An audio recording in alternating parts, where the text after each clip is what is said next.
ಅಣ್ಣ ಲಾಕ್ ಖಾಲಿ ಬರಲ್ಲ ಅಣ್ಣ. ಅಣ್ಣ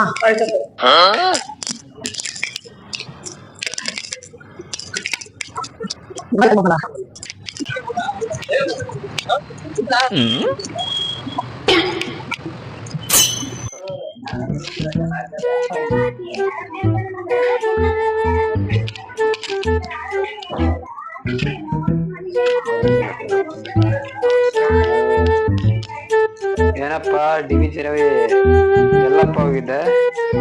ನಿಮ್ಮಂತವ್ರು ಇರ್ತಿರಲ್ಲ ಪಾಲ್ ಮಾಡಕ್ಕೆ, ಅದಕ್ಕೆ ನಾನು ದೇವಸ್ಥಾನಕ್ಕೆ ಹೋಗಿದ್ದೆ. ದೇವಸ್ಥಾನ? ನೀನ್ ದೇವಸ್ಥಾನ ಹೋಗಿದೆ ಅಂದ್ರೆ ನಾವು ನಂಬೇಕಾ? ನಿಮ್ಗೆ ಅಷ್ಟು ನಂಬಿಕೆ ಇಲ್ಲ ಅಂದ್ರೆ ಬಾರಪ್ಪ. ಇನ್ನು ಎಲ್ಲೋ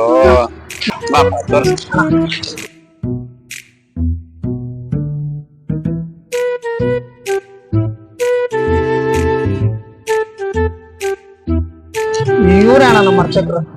ಗೂಗಲ್ ಪೇ ಕಾಸಿಲ್ಲ. ಸತ್ಯ ಗೊತ್ತಾ, ಎಲ್ಲಾ ದೇವಸ್ಥಾನದಲ್ಲೂ ನಾವು ದೇವಸ್ಥಾನಕ್ಕೆ ಪೂಜಾರಿಗಳು ದುಡ್ಡು ಕೊಟ್ರೆ, ಆದ್ರೆ ಈ ದೇವಸ್ಥಾನದಲ್ಲಿ ಈ ಪೂಜಾರಿ ನಮಗ್ ಕೊಡ್ತಾನ. ಇದು ದೇವಸ್ಥಾನ, ಇವರು ಪೂಜಾರಿ. ಸತ್ವಾದ ಮಾತಾಡ ಅಣ್ಣ. ಬೇಕಾದ್ರೆ ಕೇಳ್ತೀನಿ, ನೀನು ಬಾ ಕೇಳು. ಹೊಟ್ಟೆ ಎಷ್ಟು ಉರ್ಸ್ತಾವ್ರೋ ಬ್ರೋ, ಅವನು ನಮ್ ರೂಮೆಂಟು. ಒಬ್ಬರು ಕಥೆ ಮಾಡಿಲ್ಲ.